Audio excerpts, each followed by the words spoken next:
महाराज विदेहराज महामुनि विश्वामित्र से निवेदन करते हैं कि हे नाथ, जो मेरी प्रतिज्ञा थी, मेरी प्रतिज्ञा के अनुसार तो सीताराम का विवाह हो गया, क्योंकि यह स्वयंवर है और स्वयंवर वरमाला होने के उपरांत में पूर्ण हो जाता है। परंतु मैं चाहता हूं क्या लौकिक रीति में तो मेरा जो प्रण था उसके अनुसार विवाह हुआ, परंतु मेरे हृदय के सुख के लिए, प्रजा प्रवासियों के सुख के लिए सीताराम का विवाह घर बारात बुला करके यहाँ पर पूर्ण कराया जाए तो उसका आनंद ही और होगा। बोलिए विदेहराज महाराज की जय हो। महाराज की आज्ञा हुई है, चलता हूँ अयोध्या के लिए। ये लगन पत्रिका लेकर के चलता हूँ। महाराज दशरथ से जाकर के उनसे प्रार्थना करके उनकी बारात की व्यवस्था सभी करा के उनको साथ में लेकर के आता हूँ।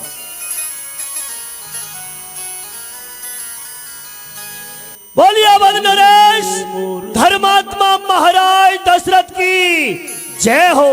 चक्र चूड़ामणि महाराज दशरथ की जय हो। ये धर्म करता, धर्म रक्षक, धर्म के अवतार हो। आज महाराज आपकी जग में जय जयकार हो। शुभ दिन हो हमारा, सफल ये दरबार हो। हम तुच्छ सेवकों की वंदना आपके चरणों में स्वीकार हो। महाराज जय विष्णु की। होय धर्म की उन्नति, सकल पाप की क्षय। उपस्थित सभी सज्जनों, बोलो रंगनाथ भगवान की। सुनाओ मंत्रीवर, राज्य में धार्मिक कार्य सभी सुचारू रूप से चल रहे हैं।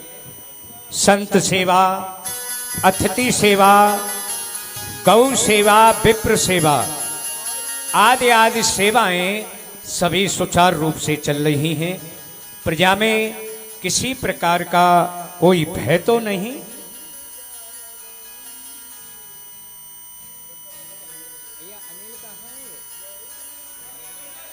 सुनाओ सुनाओ।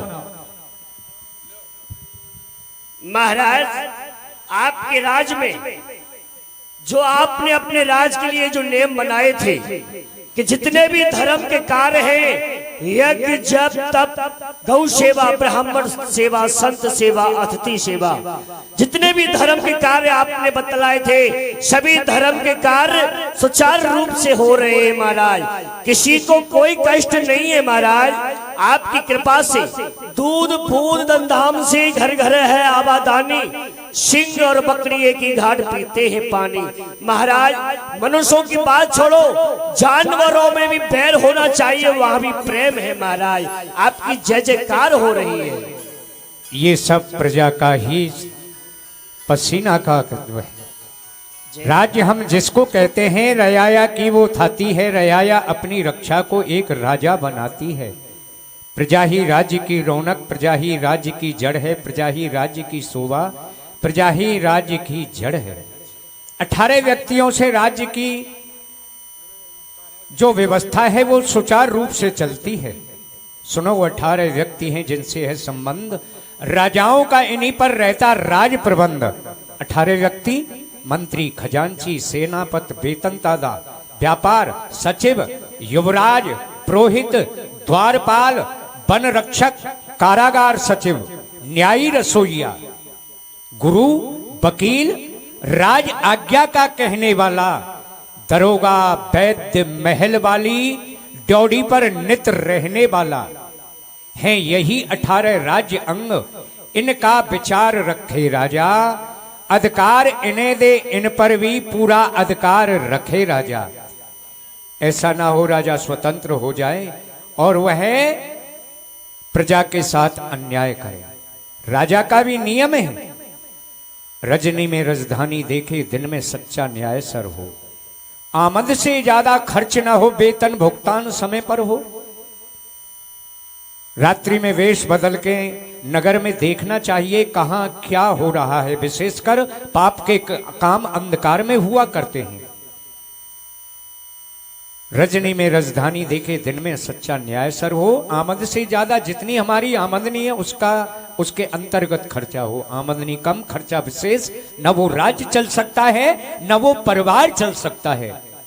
राजाओं में होते हैं 14 दोष, मानव में होते हैं 14 दोष, नष्ट किया करते वही सेना शासन कोष।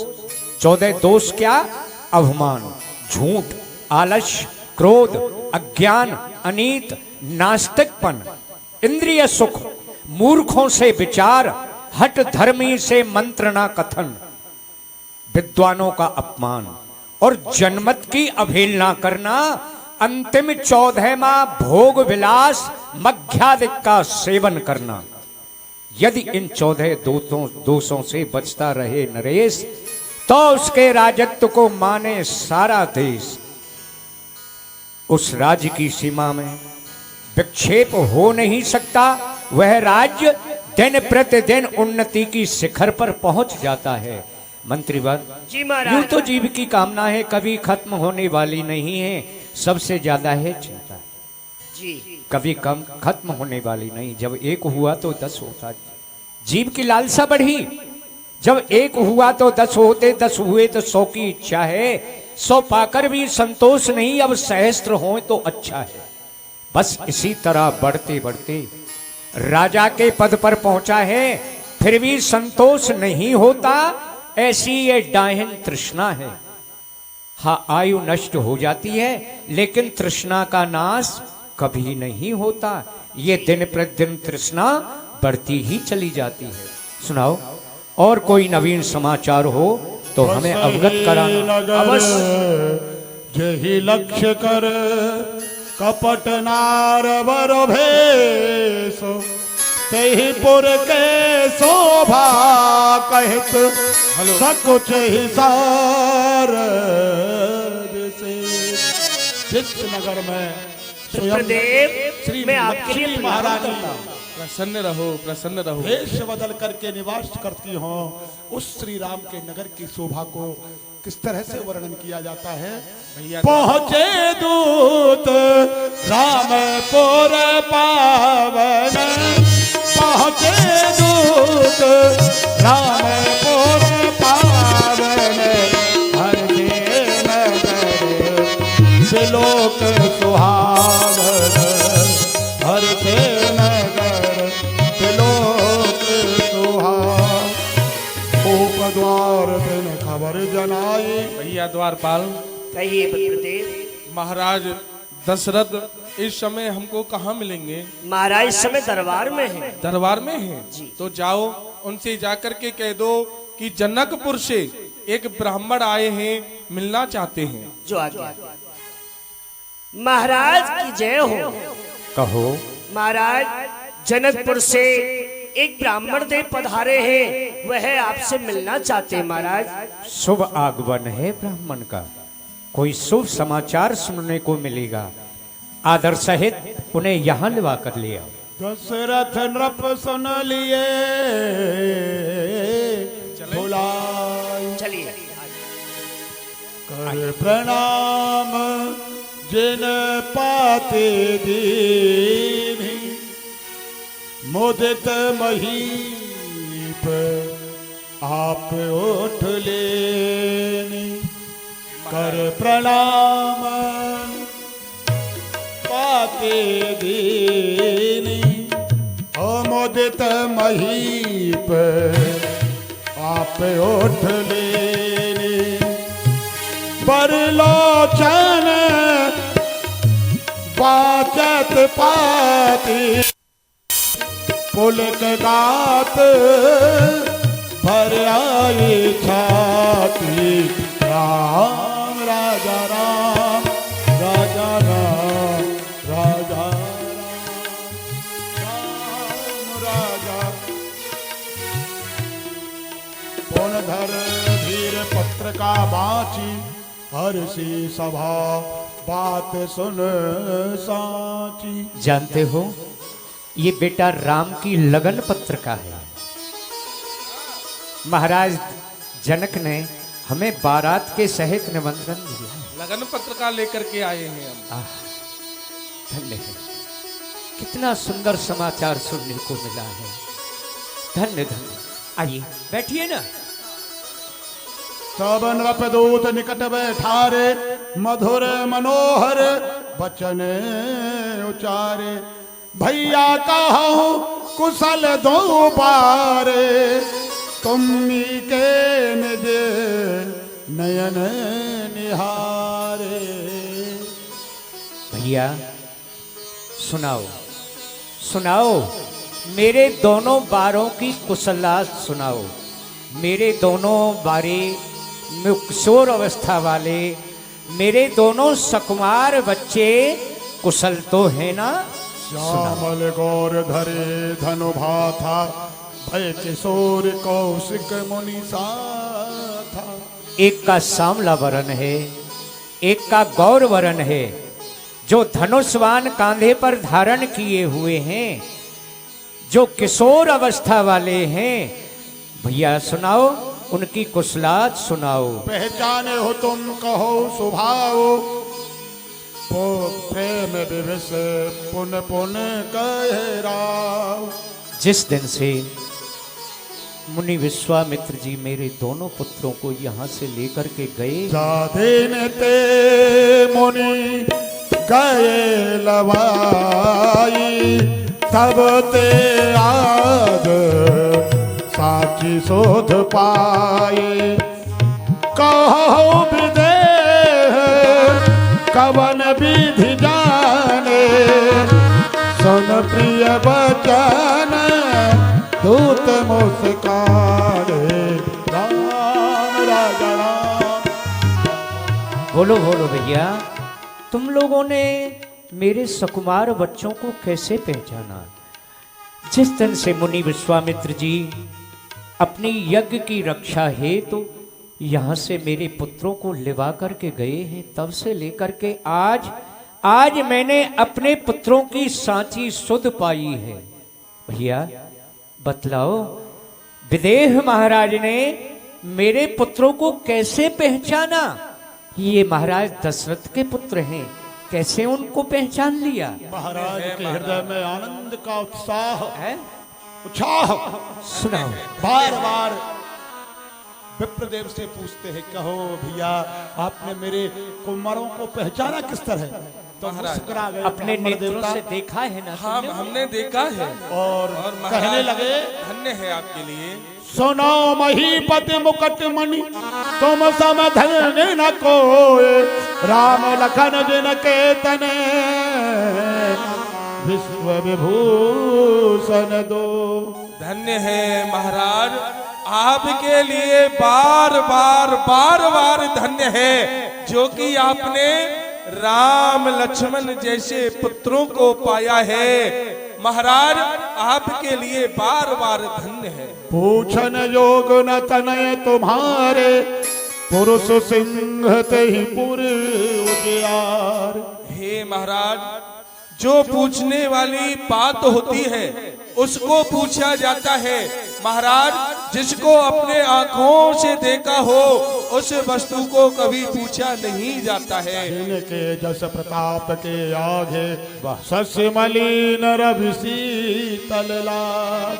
उनके पल के सामने, उनके तेज के सामने सब ये संसार फीका पड़ जाता है। महाराज, उन पुत्रों की आप कुशलात पूछ रहे हैं। सिय स्वयंवर भूप अनेका, सिमटे शोभत एक तेका।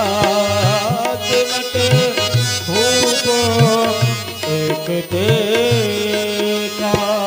जिस समय जनकपुर में सीता जी का स्वयंवर हो रहा था, तो उस स्वयंवर में देश देशान से राजा महाराजा गण पधारे हुए थे। परंतु महाराज, शंभु सरासन का नटारा, हारे सकल वीर परियारा। किसी भी राजा से उस धनुष का खंडन नहीं हुआ। तब आपके पुत्र जो प्रभु श्री राम हैं, उन्होंने ही उस धनुष का खंडन किया। राम रघुवंश मणि सुनिय महामही पाल, भंगौ चाप प्रयास बिन खेम गज पंकज नाम। महाराज इतना ही नहीं, उस स्वयंवर में लंकाधिपति रावण भी आए थे और पाताल निवासी बाणासुर भी आए थे, बड़े बड़े योद्धा आए, परंतु महाराज किसी राजा से वह धनुष तोड़ने की तो बात बहुत दूर, एक तिल भर उठावी नहीं। जिस धनुष को आपके पुत्र ने एक क्षण मात्र में ही तोड़ दिया। सुन सरोस भगनायक आए, बहु भांत तन आंख दिखाए। जब से राम आए हैं,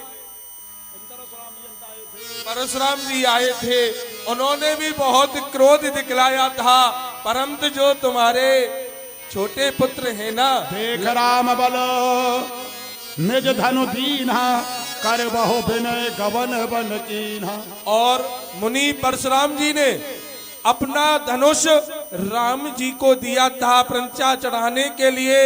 राम जी ने सहज में ही उसकी प्रत्यंचा को चढ़ा दिया। मुनि परशुराम जी भी उनको प्रणाम करके वन में वापस चले गए। दूत बचन रचना प्रिय लागी, प्रेम प्रताप वीर रस पागी। सभा समेत रावण रागे, लाओ। दूतन देन नुछावर लागे। न्योछावर लाओ। लीजिए विप्रवर, स्वीकार कीजिए। कहे अनीत ते मुँह दही कान्हा, धर्म विचार सब ही सुख माना। महाराज ये आप क्या कह रहे हैं? हम आपसे यह नुछावर लें? नहीं नहीं महाराज, हम नहीं ले सकते, क्योंकि जो सीता है वो हमारी पुत्री के समान है। और फिर आप ही बताइए, हम पुत्री का धन कैसे खा सकते हैं? क्षमा करें। धन्य है जब वहां के सेवकों के इतने उत्तम विचार हैं, तो राजा के कितने उत्तम विचार होंगे। वाह मंत्रीवर, इसमें इतना ही और धन मिला करके यहाँ के विप्रों को दान दे दिया जाए। तो महाराज हम बारात लेकर के अति शीघ्रता में जनकपुर पहुंच रहे हैं। पहुंच रहे हो ना? हाँ। सबको ये लेकर समाचार पूज्यवर गुरुदेव को चल करके सुनाऊंगा। मंत्रीवर, रणवासों में समाचार पहुंचा दिया जाए, मांगलिक कार्य वो प्रारंभ कर दें।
बोलिए रामचंद्र भगवान की जय, दूल्हा सरकार की जय। बड़े आनंद के साथ अभी हम लोगों ने मंदिर स्थल से, यज्ञ स्थल से राम जी की बारात को बड़े हर्ष उल्लास के साथ में हम लोग यहाँ पर लेकर के आए। यहाँ पर ये भाव होता है, मिथिलापुर में जब राम जी बारात लेकर के पधारे थे तो उनका स्वागत करने के लिए मिथिलापुर की जो सुभाषिनी थी, जो पूर्वासिनी थी, वह उनके स्वागत के लिए मंगल कलश लेकर के आई थी। और उसी भाव की पूर्ति हम लोग करते हुए अब आएंगे आगे सीताराम विवाह महोत्सव में हम लोग सम्मिलित होंगे। मन में ऐसा भाव है कि मानो ये प्रजा पूर्वासिनी जो है ये प्रार्थना कर रही है कि हे राघव, आप हमारे साथ में विवाह स्थल तक चलो, विवाह मंडप तक चलो, क्योंकि हम देखना चाहते हैं कि महाराज विधेयराज ने जो आपको देखा है हंसी विनोद करना चाहती हैं, जिस तरह से ससुराल में होता है उसी प्रकार से हम लोग चलेंगे और आगे की जो राम विवाह की प्रक्रिया है उसको हम लोग संपूर्ण करेंगे।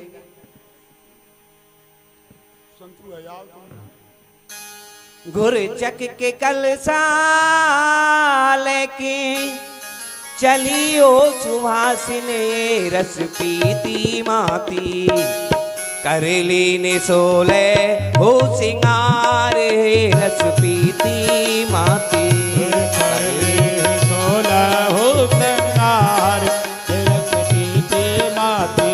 बैठ जाओ, आप लोग भी बैठ जाओ। सोले हो श्रृंगार हो रस पीती माती, सोला हो श्रृंगार रस पीती माती। प्रीत रंग साड़ी अंग सोमरन झाड़ी संग पीती माती। प्रीत रस साड़ी अंग समरन घाली रस पीती माती। करेली ने सोले हो श्रृंगार रस पीती माती, करली ने सोले हो श्रृंगार रस पीती माती। हे दूल्हे सरकार, आप हमारे साथ में विवाह मंडप की ओर चलें, जिससे कि हम प्रजापुरवासिनी जो हैं वह आपकी चाल का वर्णन कर सकें, आपके मुखारविंद का वर्णन कर सकें।